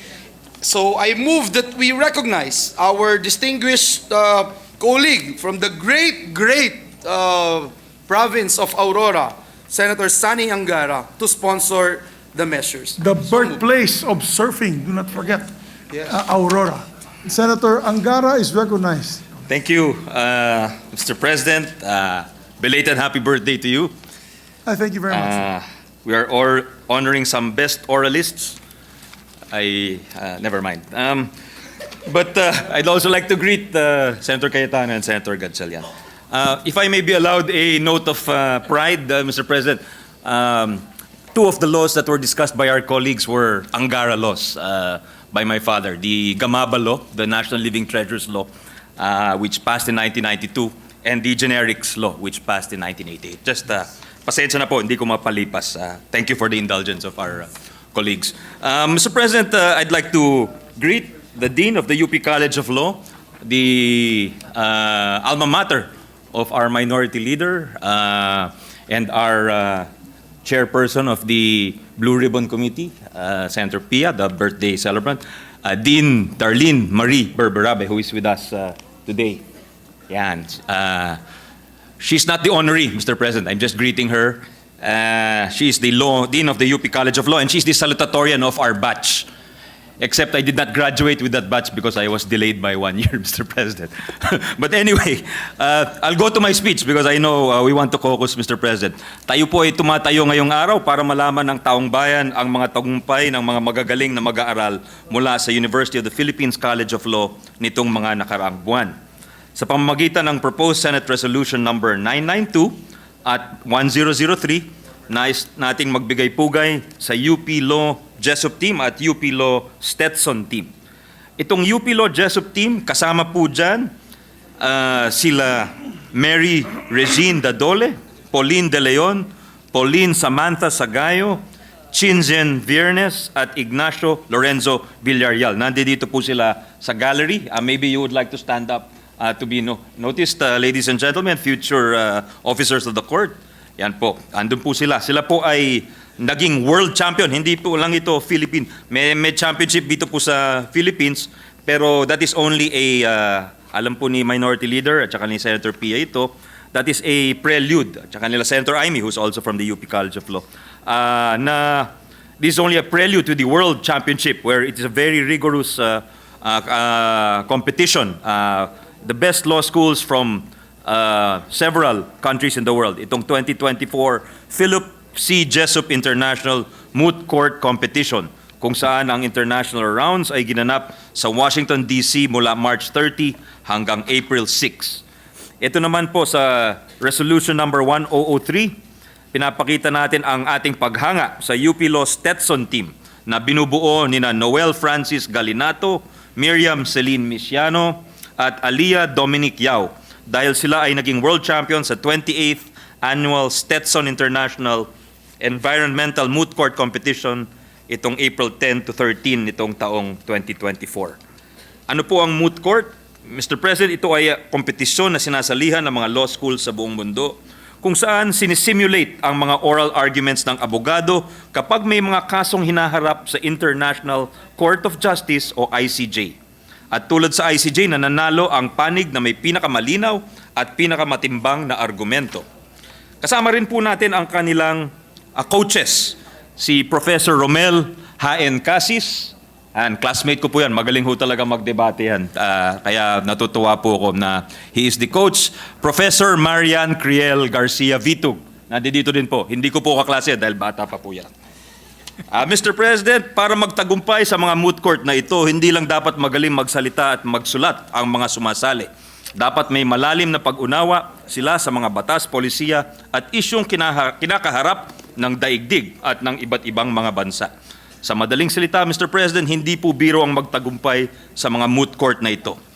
Kahanga-hanga na nagbibigay-pugay tayo sa hindi isa kundi dalawang koponan ng ating mga kababayan ngayong araw. Kilala ang Stetson International Environmental Moot Court Competition sa buong mundo bilang isa sa pinakatanyag na pagalingan ng mga nag-aaral ng pag-aabogasiya. Ginaganap sa Gulfport, Florida campus ng Stetson University. Partikular na nakatuon ang moot court na ito sa pagdidebate ng mga pinakamahihirap na environmental challenges na kinahaharap ng daigdig. Very timely, Mr. President. Para makaabot sa international finals, dumaan po sa regional competitions ang UP Law Stetson team, kung saan 27 or 27 na koponan ang lumahok mula sa iba't ibang bansa tulad ng Singapore, Indonesia, Vietnam, Thailand.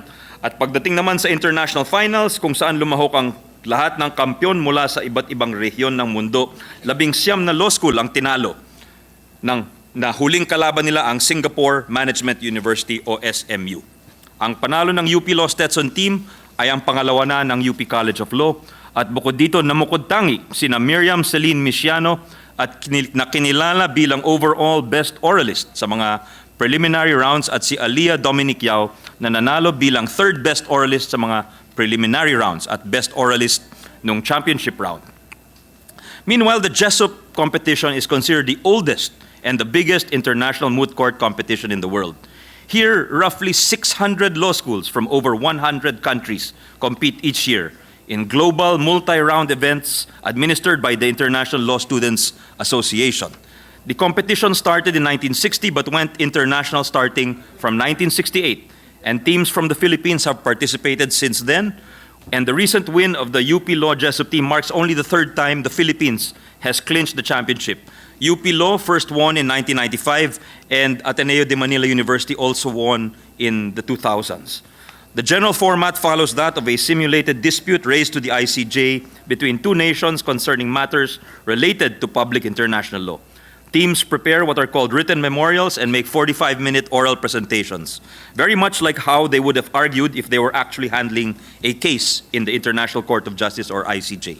The task is harrowing. Not only did UP Law Jesup emerge at the top, after it won over Argentina's Universidad Torquato de Tella, our very own Ignacio Lorenzo Villarreal was cited as the best oralist of the championship round.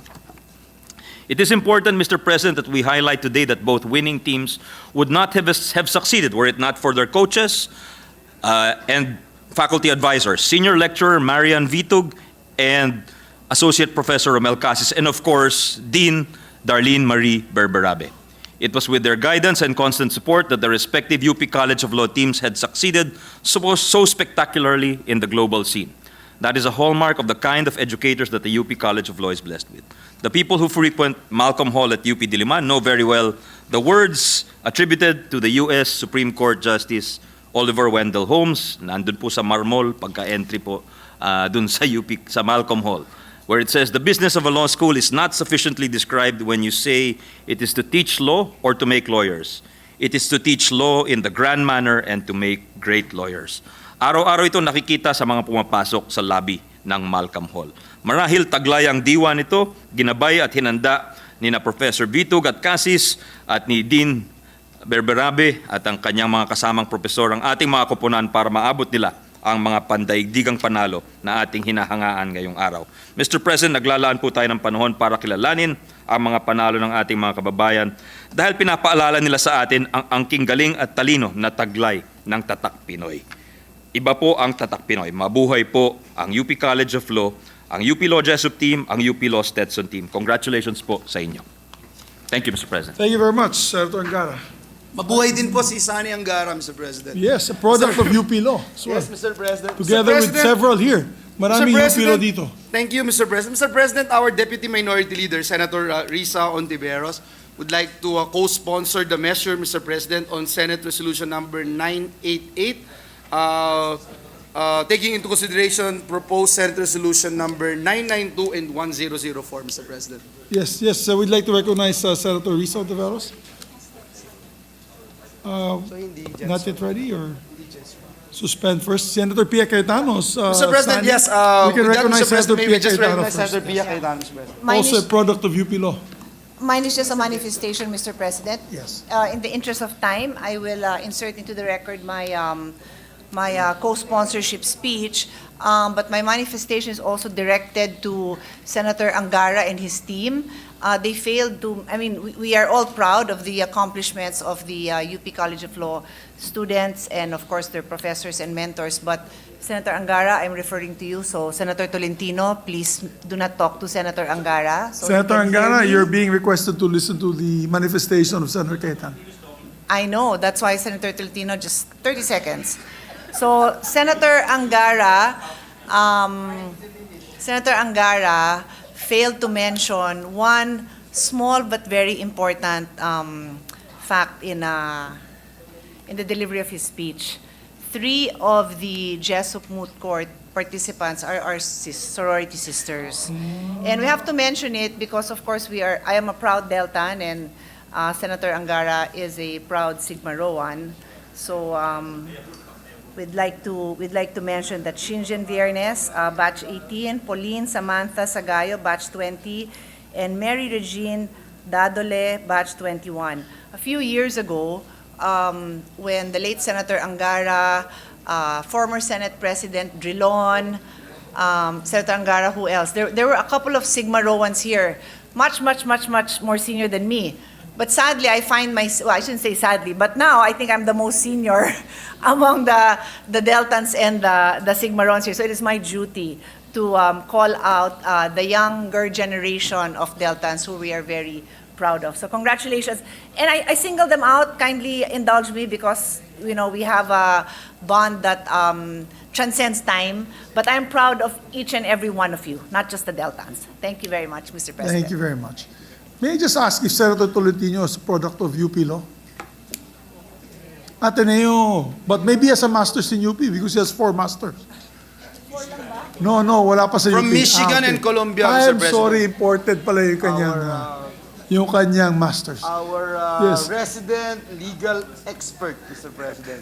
Senator Tolentino. All right, our Majority idol. Leader. Yes, Mr. President, I move for the previous motion to recognize our distinguished Deputy Minority Leader, Senator Risa Ontiveros. Yes, Senator Risa Ontiveros recognized.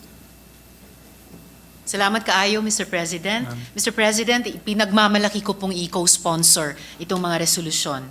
The Philip C. Jessup International Law Moot Court Competition is the largest and most prestigious competition of its kind, in which law students from all over the world compete in their mastery of public international law in the context of disputes between nations.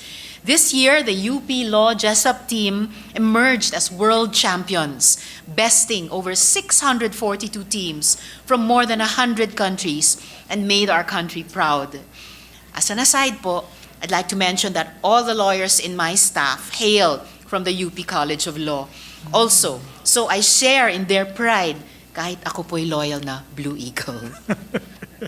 In the midst of increasing international tensions caused by intrusions into the West Philippine Sea, contrary to the United Nations Convention on the Law of the Sea and the landmark decision of the Permanent Court of Arbitration, as well as the frustratingly inconsistent and diffident response of our own government officials, the UP Law, JESUP, and Stetson teams serve as proof that Filipinos truly possess strength of mind and spirit, and that the Philippines is truly capable of standing our ground and holding our own in the field of international law. These exceptional students give me hope that future law practitioners will continue to defend the interests of our country and staunchly advocate for the rule of law, both within and beyond our borders. In this regard, and in celebration of these historic triumphs, the Senate should rightly be united. Mabuhay sa UP Law, JESUP at Stetson teams. Salamat kaayo, Mr. Yes, President. congratulations to them. And I'd like to say, for the record, that I wish we had more lawyers in the Senate.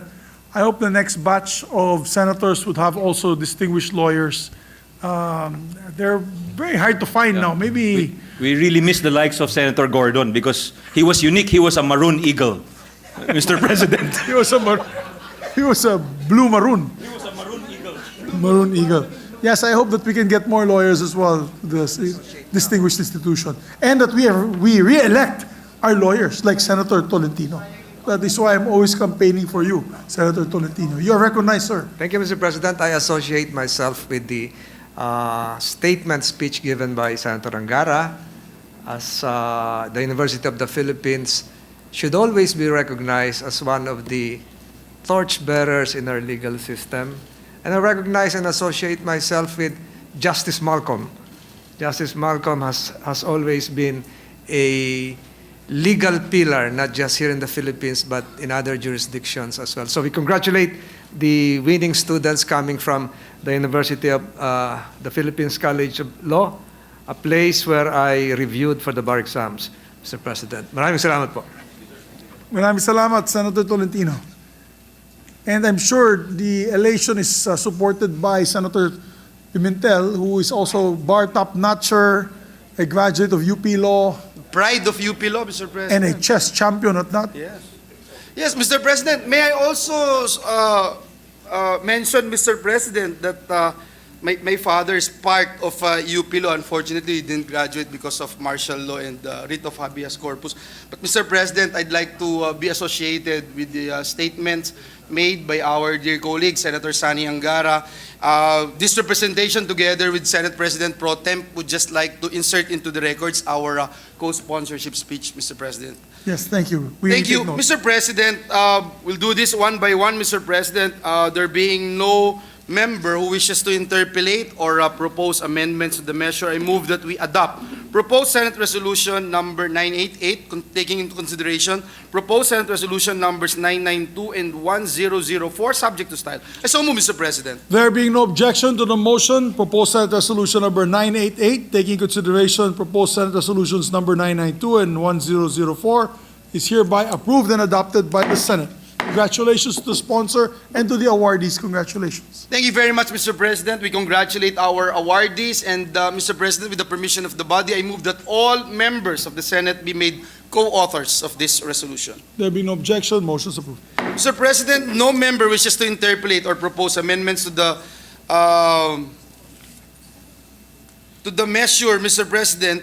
I move that we adopt proposed Senate Resolution number 1003, taking into consideration proposed Senate Resolution number 1015, subject to style. I so move, Mr. President. There being no objection to the motion, proposed Senate Resolution number 1003, in consideration of proposed Senate Resolution number 1015, is hereby approved and adopted by the Senate. Congratulations once again. Mr. President, with the permission of the body, I move that all present members of the Senate be made co-authors of this resolution. So There moved, being no Mr. objection to the motion, motion is approved. Thank you, Mr. President. Before I suspend, Mr. President, and allow our guests, our awardees, to proceed to the rostrum for a picture-taking ceremony, may I just acknowledge our good friend from Bombo Radio, Sir Herman Basbano, is here in the Senate gallery. We, Yes, a dear just like friend, to a dear acknowledge friend him, of Mr. many of President. us. Yes. Welcome to your Senate.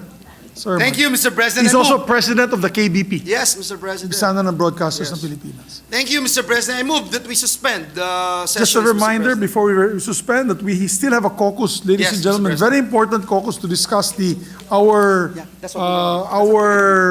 plans for the next 4 weeks. Session is suspended.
Mr. President, at this juncture, I move that we proceed with the reference of business. So moved, Yes, Mr. there President. being no objection, we ask the Secretary to proceed. Just 1 second, I'll get a copy. Walang kopya? Session suspended for just half, oh, there you go. Please proceed, Secretary.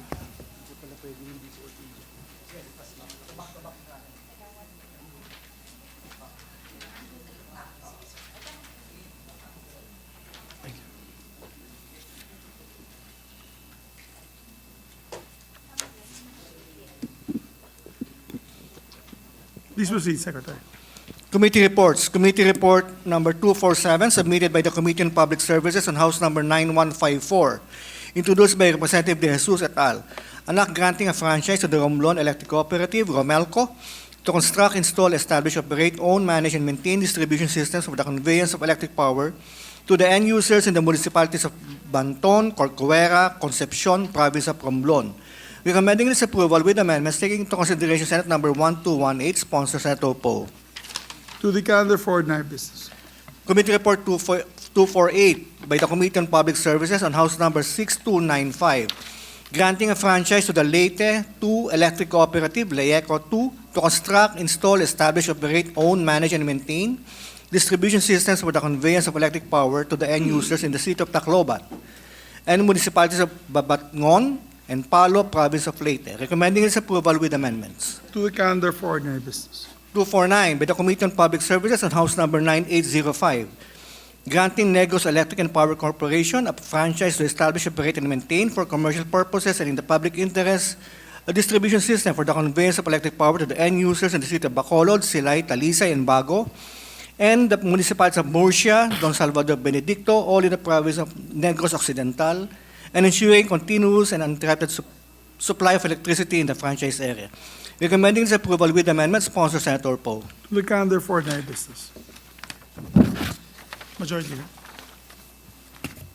Mr. President, with the consent of the body, I move that we transfer from the calendar for ordinary business to the calendar for special orders Committee Report number 247 on House Bill number 9154, Committee Report number 248 on House Bill number 6295, and Committee Report number 249 on House Bill number 9805. I so move, Mr. President. There being no objection, motion is approved. We ask Secretary to read it. Yes, please. Will you want to consider the measure? Yes, Mr. President, move that we consider the three House bills under Committee Report numbers 247, 248, and 249 respectively. I so move, Mr. President. Yes, there being no objection, motion is approved. Then we ask Secretary to read the title of the measure. House Bill number 9154, Romblon Electric Cooperative, Inc. House Bill number 6295, Leyte 2 Electric Cooperative, Inc., Leyeco 2. House Bill number 9805, Negros Electric and Power Corporation. Mr. President, to sponsor the measure, I move that we recognize Senator Grace Poe, the chairperson of the Senate Committee on Public Services, to deliver an omnibus sponsorship speech. Yes, our distinguished colleague, the chairperson of the Committee on Public Services, Senator Grace Poe, is recognized.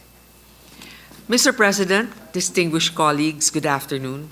As the heat index in the country remains dangerously high and is projected to continue rising at the peak of the summer season and amid El Nino, there's no more fitting time than today to present for the body's consideration three measures that will ensure our power consumers continued access to affordable, reliable, and sustainable energy. Lalong-lalo na sa gitna ng malawakan at dumadalas na brownout at power interruptions sa iba't ibang parte ng bansa na patuloy na nagpapahirap sa ating mga kababayan. These measures seek the grant of a legislative franchise to three power distribution utilities: the Leyte 2 Electric Cooperative, Leyeco, Romblon Electric Cooperative, Romelco, and Negros Electric and Power Corporation, NEPC. Power distribution is just one of the sectors of the electric power industry, but carries more public impact as a direct distributor of electricity to end users.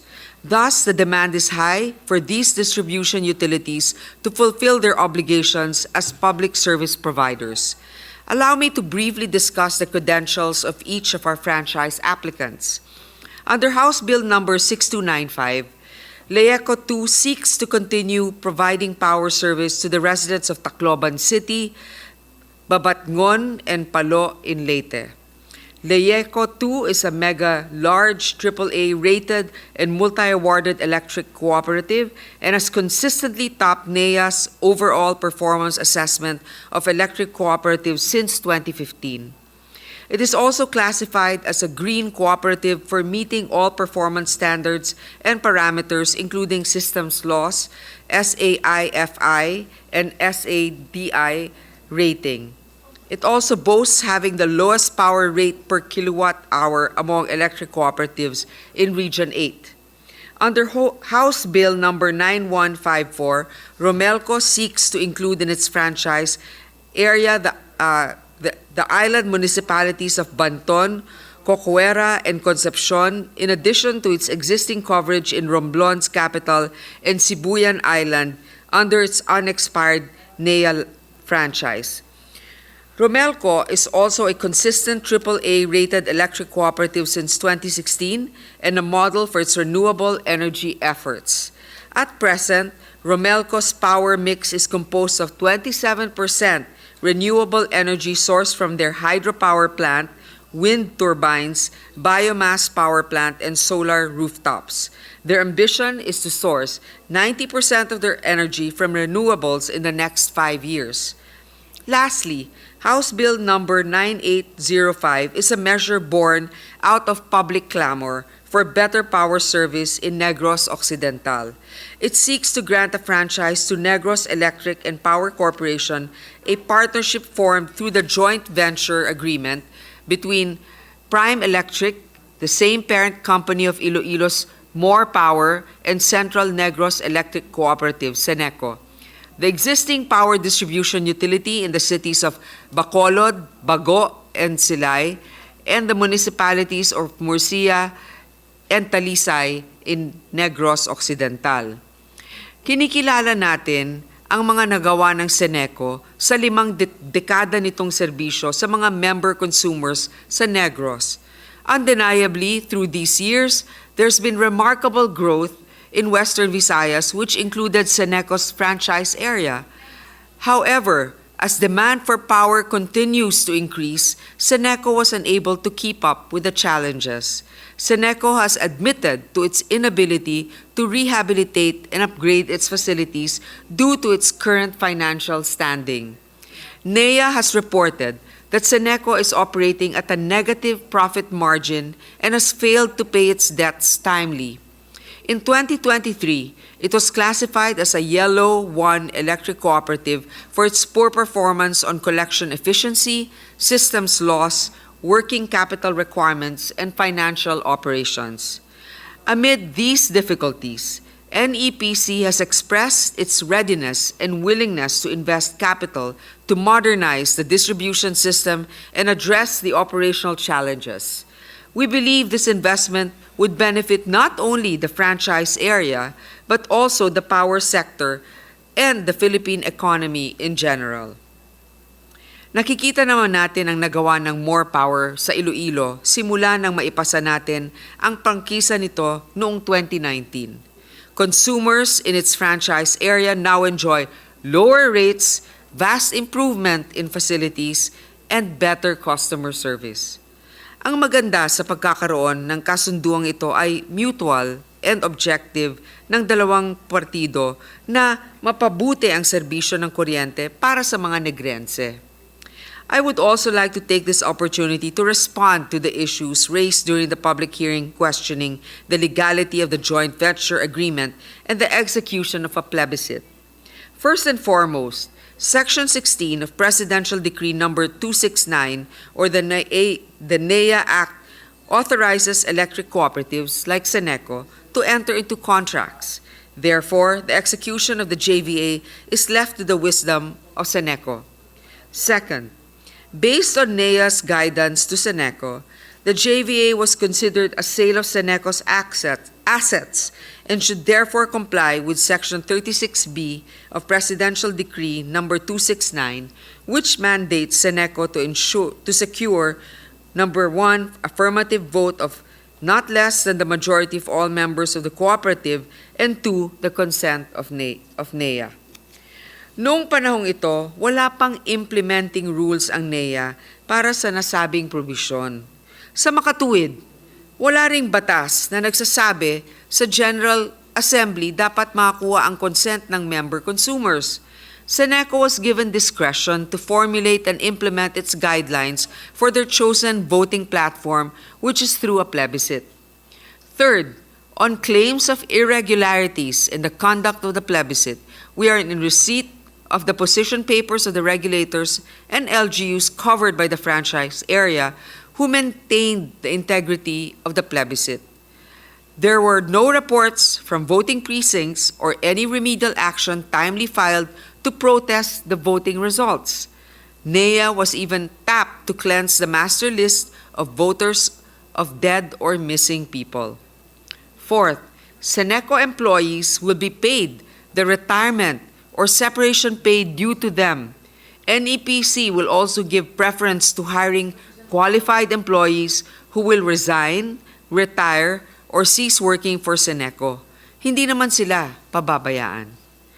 Mr. President, my sponsorship of these measures reflect my optimism that these power distribution utilities will pave the way for better and more expansive power in our power service in our country. Hangad nating wala ng batang mag-aaral sa liwanag ng kandila o gasera at wala ng magulang ang magpupuyat kapapaypay sa kanilang mga anak. Let me end by saying that as members of the legislative branch, we have to keep an open mind to the changing times, whether it is to encourage companies to pursue renewable sources of energy or to allow them to invest more in the power sector. Our task is to be responsive to the needs of our constituents, not only today, but also in the future. I thank my colleagues for your preliminary support of these measures, for signing the committee reports in a very timely manner. I hope that we can deliberate these with the public need in mind. Thank you, Mr. President. Thank you very much, Senator Poe. Thank you. Session suspended for 1 minute.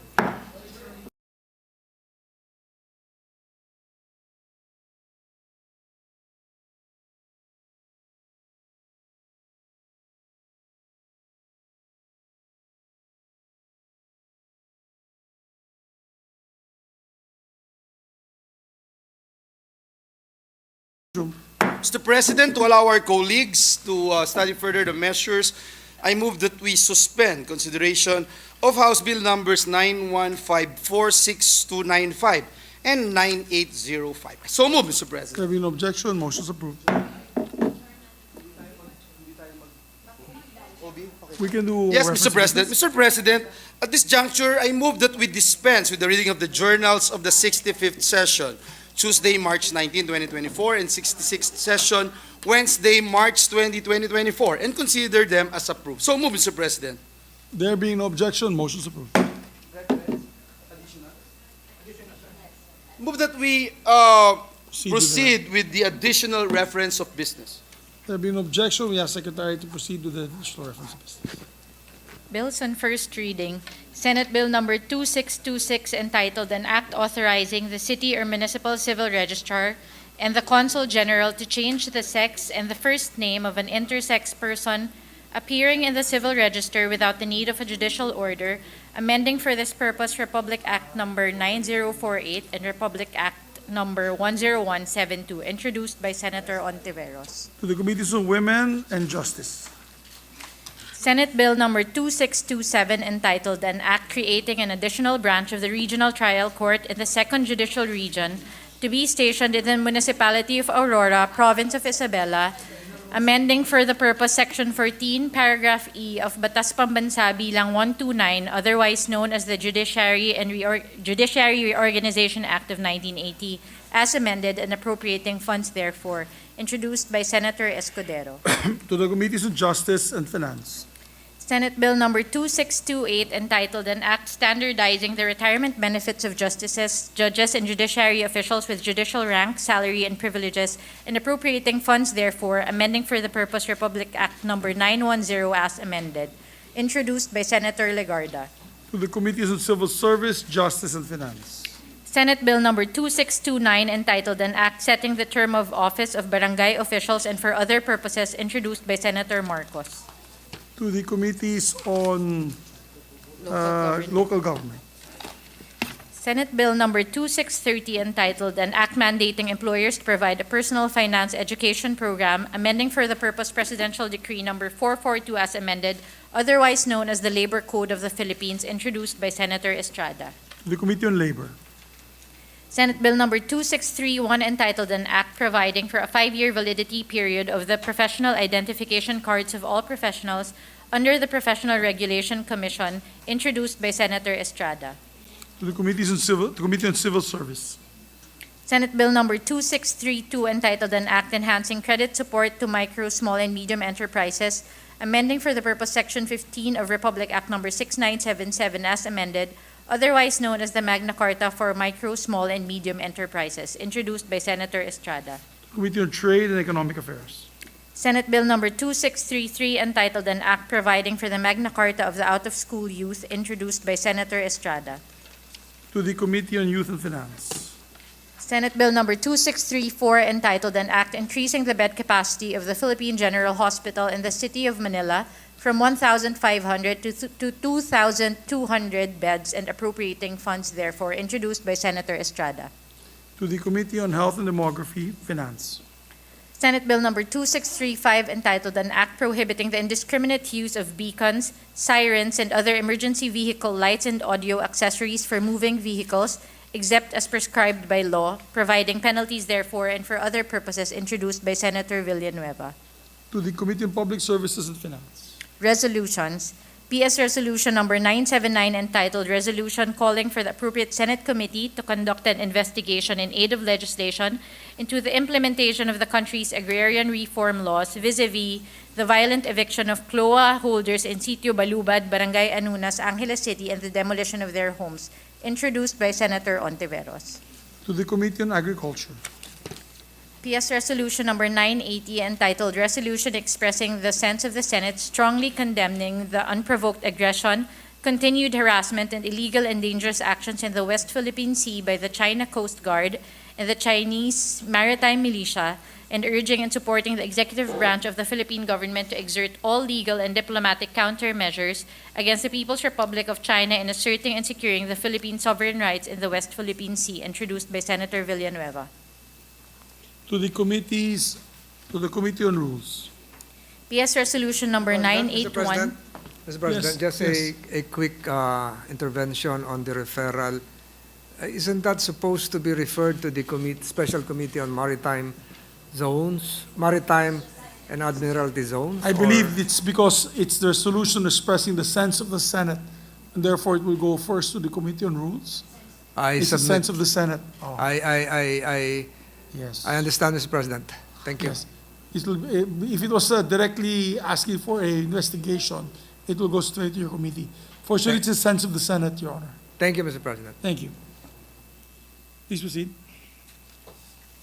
PS Resolution number 981, entitled Resolution Directing the Senate Committee on Energy to conduct an inquiry in aid of legislation on the status of the electricity supply in the island garden city of Samal in light of recent power interruptions in the island, with an end in view of determining the capacity and capability of the electric supplier to meet the electricity demands in the area, introduced by Senators Go, Tolentino, and De La Rosa. To the Committee on Energy. PS Resolution number 982, entitled Resolution Directing the Appropriate Senate Committee to conduct an inquiry in aid of legislation into the claim of a gentleman's agreement involving the administration of former President Rodrigo Roa Duterte and the Chinese government that effectively restricted the fortification of the BRP Sierra Madre in Ayungin, 2nd Thomas Shoal, introduced by Senator Ontiveros. To the Committee on Rules. PS Resolution Number 983 entitled Resolution Urging the President to Enter into Executive Agreements with Other States for the purpose of conducting joint exploration and scientific research on fisheries and other mineral resources in the West Philippine Sea, introduced by Senator Tolentino. To the Committee on Foreign Relations. PS Resolution Number 984 entitled Resolution Urging the Appropriate Senate Committee to conduct an inquiry in the performance of oversight function of Congress on the March 17, 2024 ambush of 4 soldiers of the Armed Forces of the Philippines in Datu Hofer, Ampatuan, Maguindanao del Sur, allegedly perpetrated by Dawla Islamiyah, a terrorist group, and assessing the peace and security situation in the region, introduced by Senator Estrada. To the Committee on National Defense. PS Resolution Number 985 entitled A Resolution Directing the Senate Committee on Environment and Natural Resources to conduct an inquiry in aid of legislation on the implementation of the provisions of the E-NIPAS Act, given the alleged conflict of interest involving the Secretary of the Department of Environment and Natural Resources, introduced by Senator Tulfo. To the Committee on Environment.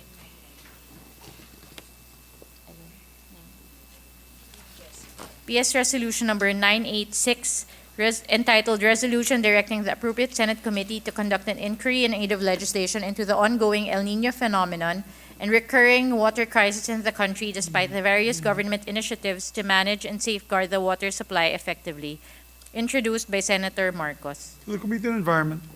PS Resolution Number 987 entitled Resolution Directing the Senate Committee on Public Information and Mass Media to conduct an inquiry in aid of legislation on the effectiveness of the information and awareness campaign of the national government on the inevitable impact of the El Niño phenomenon and the preparations and responses being undertaken to help the affected population of this crisis, introduced by Senator Padilla. To the Committee on Environment and Public Information. PS Resolution Number 989 entitled Resolution Calling for the Appropriate Senate Committee to conduct an investigation in aid of legislation into recent widespread reports regarding the adverse environmental and social impact of mining and quarrying activities in the Philippines, introduced by Senator Ontiveros. I think my list is not the right one because did we skip? Oh, we adopted this already. Okay. All right. So the Committee on Environment, Natural Resources. PS Resolution Number 990 entitled Resolution Directing the Appropriate Senate Committee to conduct an inquiry in aid of legislation on the preparedness of the Philippine government to address the impact of artificial intelligence on the Philippine labor market and the future of work, introduced by Senator Villanueva. Committees on Science and Technology and Labor. PS Resolution Number 991 entitled Resolution Urging the Senate Committee on Banks, Financial Institutions, and Currencies to review the implementation of Republic Act Number 9505 or the Personal Equity and Retirement Account Act, which intended to promote capital market development and savings mobilization in the country, but still has relatively low subscription rates only in thousands more than a decade after its passage, with objectives of encouraging more citizens to invest for their future and retirement and promoting financial literacy, introduced by Senator Estrada. Committee on Banks and Financial Institutions. Yes, sir. Yes, we skipped. So we're 993. Please proceed. PS Resolution Number 993 entitled Resolution Congratulating and Commending the Outstanding Young Men TOIM 2023 awardees for their exemplary contribution to the country, introduced by Senator Angara. The Committee on Rules. PS Resolution Number 994 entitled Resolution Urging the Appropriate Senate Committee to conduct an inquiry in aid of legislation on the status of implementation of RA 10871, otherwise known as the Basic Life Support Training in Schools Act, introduced by Senator Angara. To the Committees on Basic Education and Health Demography. PS Resolution Number 995 entitled Resolution Directing the Appropriate Senate Committee to conduct an inquiry in aid of legislation on the outbreak of vaccine-preventable diseases such as pertussis, introduced by Senator Villar M. Committee on Health and Demography. PS Resolution Number 996 entitled Resolution Urging the Appropriate Senate Committee to conduct an inquiry in aid of legislation on the alleged improper usage and proliferation of online selling of fake PWD identification cards, with the end in view of protecting micro, small, and medium enterprises, introduced by Senator Villar M. To the Committee on Social Justice. PS Resolution Number 997 entitled Resolution directing the proper Senate committees to conduct an inquiry in aid of legislation on the reported fraudulent use of the Special Resident Retirees Visa by organized crime syndicates with the end in view of reviewing existing government policy on the issuance of SRRV and implementing stricter vetting process, introduced by Senator Binay. The Committees on Justice and Human Rights and National Defense. PS Resolution Number 998 entitled A Resolution Directing the Senate Committee on Health and Demography to conduct an inquiry in aid of legislation on the reported need to address the lack of anti-venom supplies and trained personnel across all regional hospitals in the Philippines, introduced by Senator Tulfo.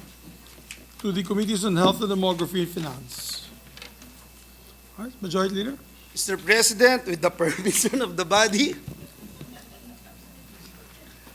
Mr. President, I move that we adjourn the session until 3 o'clock in the afternoon of Tuesday, April 30, 2024. So move, Mr. President. Yes, there being no objection, the session is adjourned until 3 o'clock in the afternoon, Tuesday, April 30, 2024. Have a good evening, everyone.